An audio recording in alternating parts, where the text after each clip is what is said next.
station to pay for your gas, right? You only whip it out when there's a crash, right?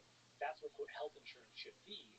And the Singapore model is actually a pretty good one for this, where they have sort of a mandatory HSA. You have to like put some money in that, and that pays for your healthcare bills. But then it's cash out of that. It's like a separate bucket, sort of forced savings to pay for health savings account. Health savings account, right? The thing about this is, once you realize, well, first, ambulatory medicine is capitalist medicine. Ambulance medicine is socialist medicine. Okay, you want to shift people more towards ambulatory. Guess what? That's in their interest as well.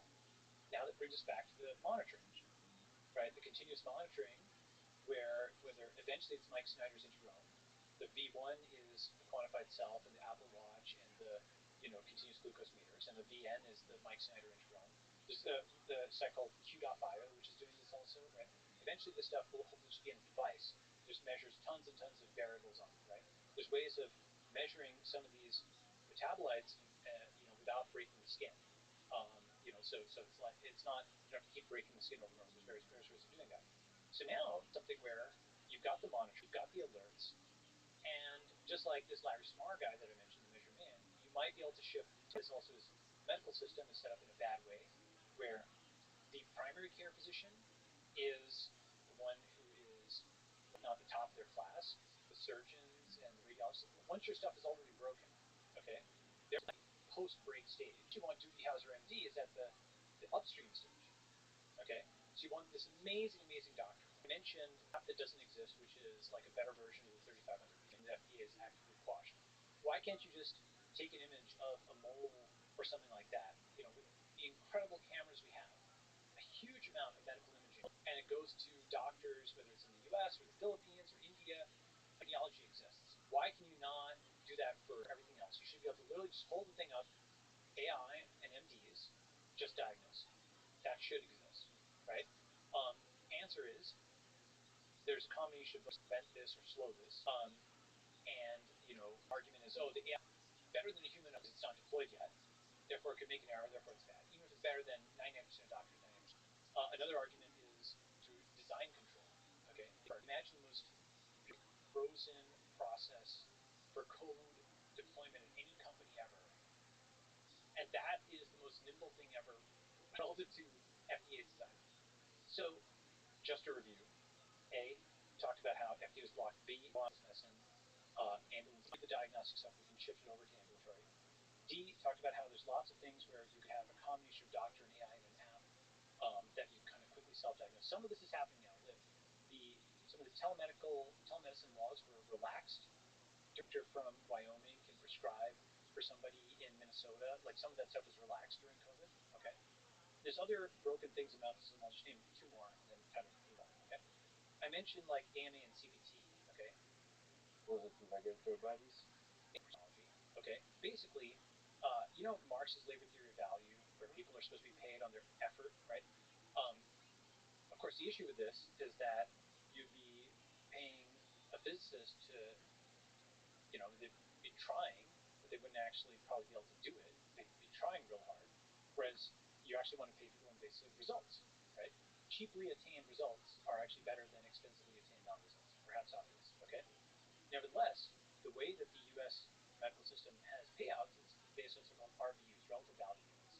And this is something where there's a government bus, and it is in theory only for, and AMA is a list of these so-called coding, the biomedical coding of this, worth and whatnot. So it's like, I don't remember all the numbers. It's like a 5-digit code, and it's like, okay, I got the test for cystic fibrosis, or a test for this, or a test for that.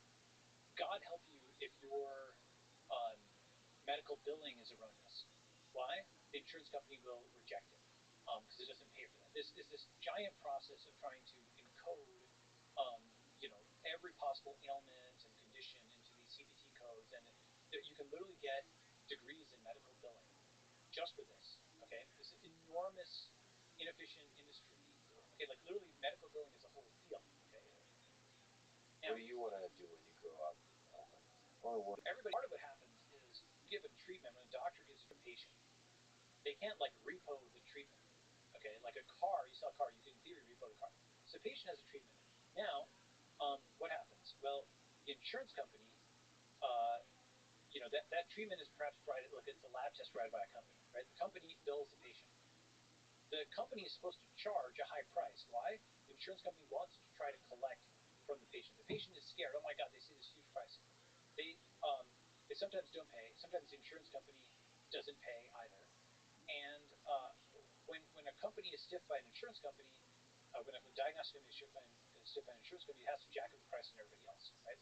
Everything boils down to the fact that you don't have, you know, a buyer and a seller. The doctor doesn't know the price of what is being sold. Uh, the buyer doesn't know the price of what is being bought at the time it's being bought.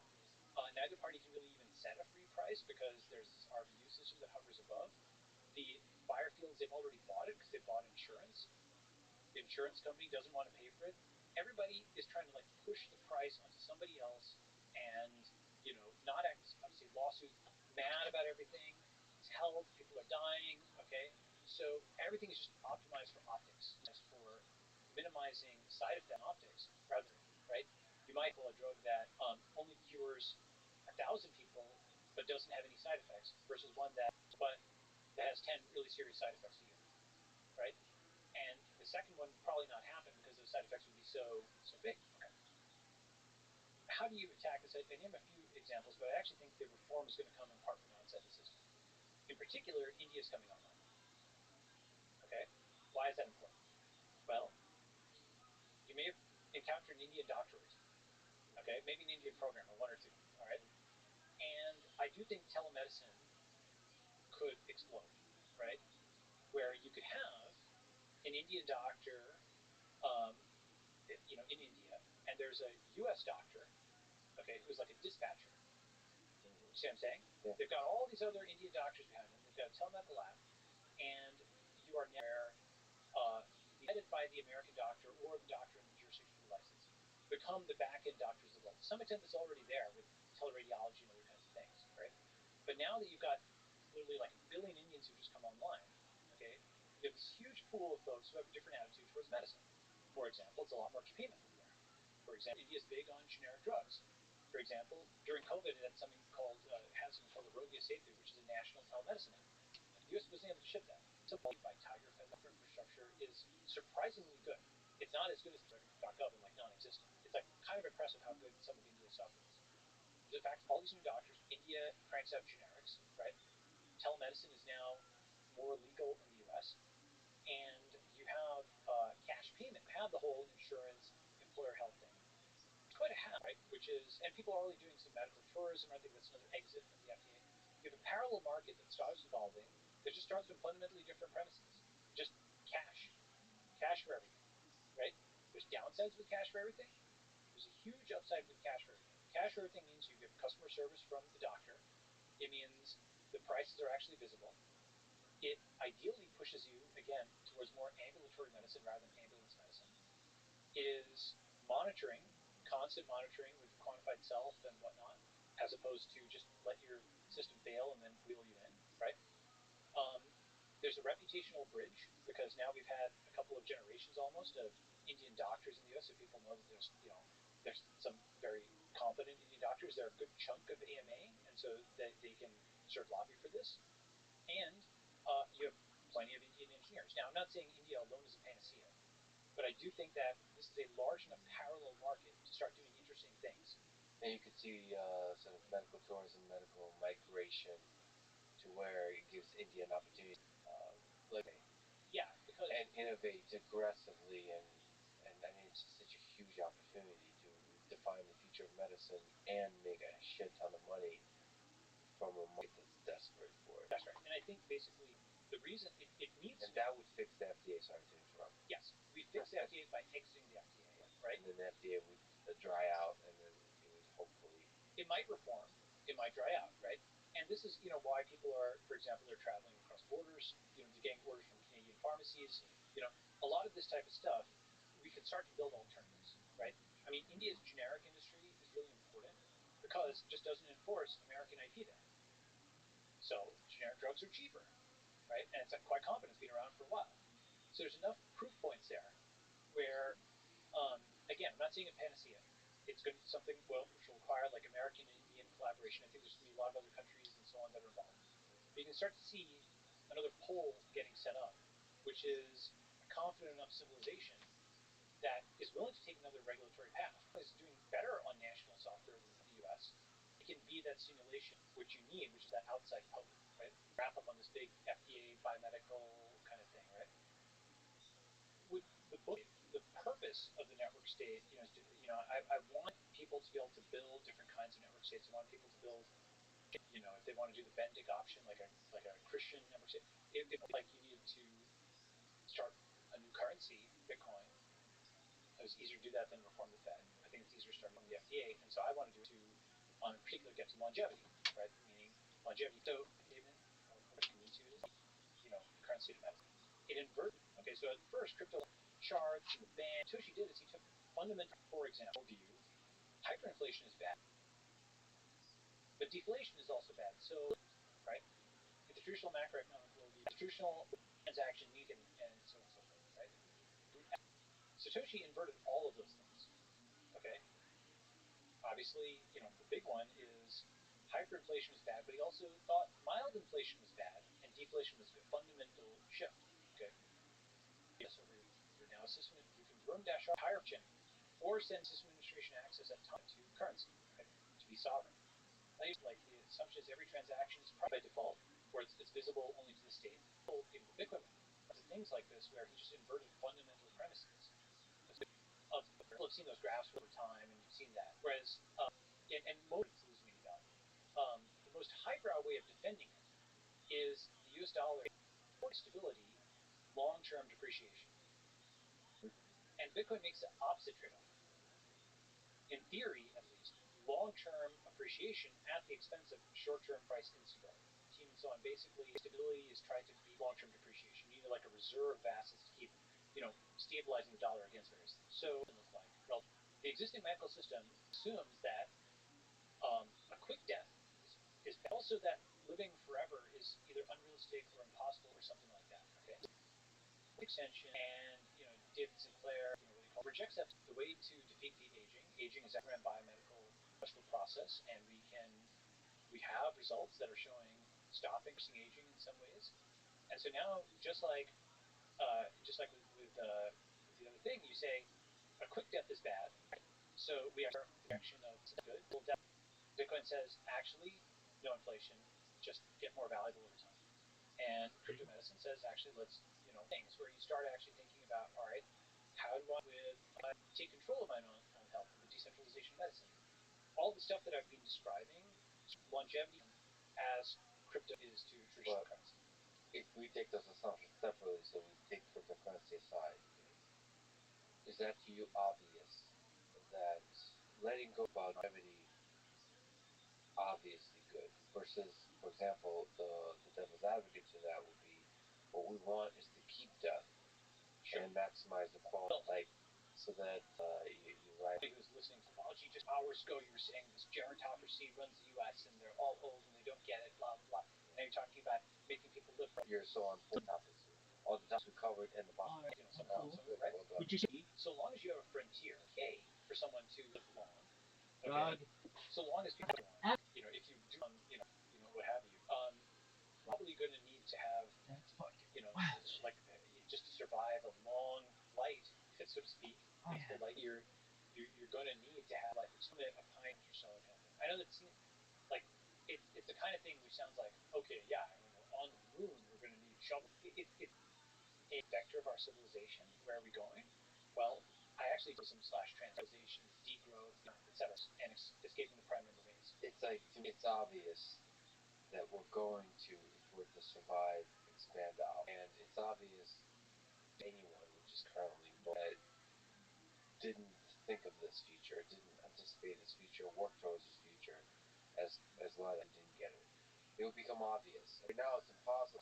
It seems like, yes, longevity in some form. I mean, there could be a lot. Some form of longevity is almost a pure expansion of life. There's also like a way to bring it back to earth, such as you may remember people used to talk about life expectancy. Expectancy is actually a very, very, very good metric. Why? It's a ratio scale variable. There's like 4 different class of variables statisticians talk about. Ratio scale is like kilograms, but then you have minus means something there's no ordinal, where there's only rank category like the local variables. You're just different. All you have is best because you can compare it across space and time. If you have a skeleton that is like, from 3,000 years ago, you can compare the height of people from many, many years ago, different cultures and times, right? Right? So because as a ratio scale variable, the variables are actually relatively clear. Be scored, it's unambiguous. And say you stick at this hour, the boundary conditions that are cut like that, right? And I said a dark quartz is when you just look at it to look at after 5 or whatever, and that's still hold in interesting ways and measure them in interesting ways. Yeah. That's right. You actually want longevity biomarkers. A lot of people are working. There's all the picture gray, right? And the picture right, and so the concept is that the thing on the wall what? You can see it. Okay, so there's a culture that to gain something you must lose. If you're Icarus and you try to fly, then you'll fly too high and you'll know about. We fly every day, commercial airflight, right? So the opposite of like the Icarus or picture Dorian Gray kind of thing is it's so Nietzschean and so unusual to the dystopia, but their cognitive abilities, and it's got side effects. But the longevity biomarkers, life you have, that is anybody else running into Q.bio or shit? Integrom or you take all these analyses on something. You image the face, and you can sort of tell, oh, somebody looks like they've aged, oh, somebody, etc. And this is actually data that you got on millions and millions of people. Okay, what are some of their things, right? Because you have, anyway, right? You have photos of them through their life. Marking every treatment by its change. If that treatment, that intervention, boosts your estimated life expectancy, and it changes the assumptions of the system. It will work for our generation, for the next generation. That's something. Through the last year. It's one of the greatest podcasts going on. You guys should listen to the Life Streaming podcast, right? Which you may be doing right now. Yes. Yeah. Well, thank you. So, what was the term again? Sorry, genome. Not resurrection, but genomic reincarnation. Here's the concept. Okay? There's sequencing with a minimum life form. So, people are material chromosome, a living organism. All right, like the rare yeast are part of this kingdom. They're full.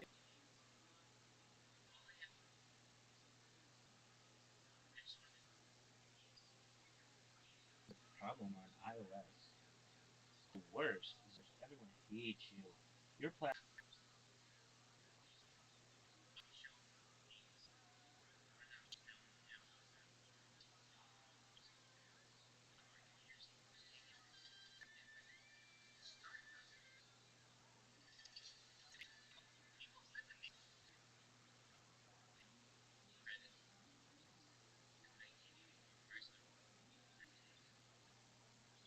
Just 10 times.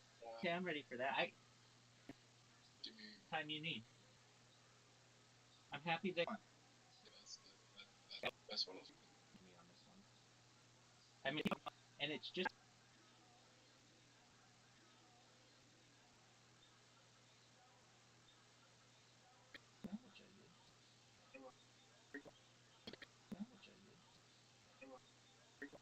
Exactly what I wanted to do. Exactly what I wanted to do. Dog. Yeah, really good. Dude. Dog. Yeah, really good. Dude. Okay, Rabbi, I can get. Oh, I did fuck up. Really. Oh, what? Extra, Oh, what? extra, so I cannot. Screen, so I cannot. Screen, but you can get a hold on you. Maybe something.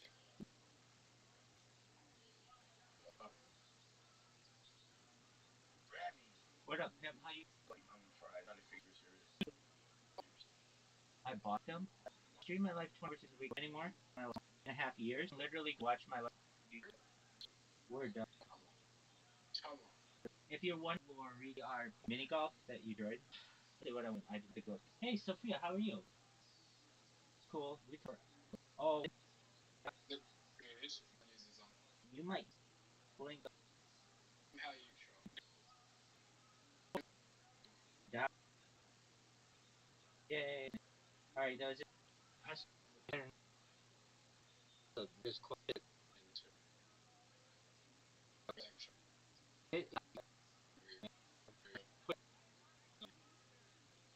That's oh, you could. So I want you to make very efficient. Very efficient. You ready for the most perfect?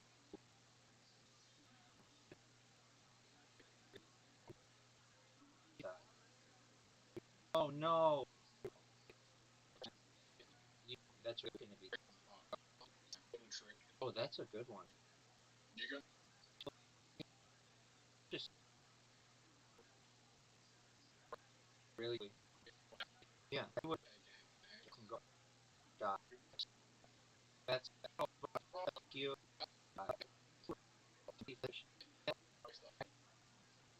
No big. Yo, big dog.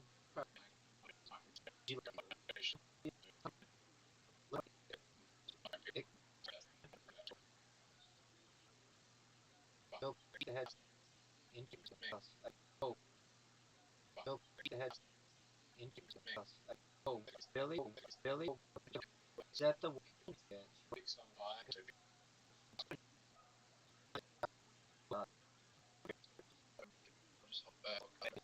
Which has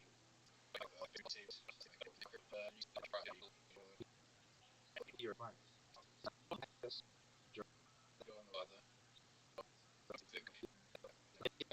But not.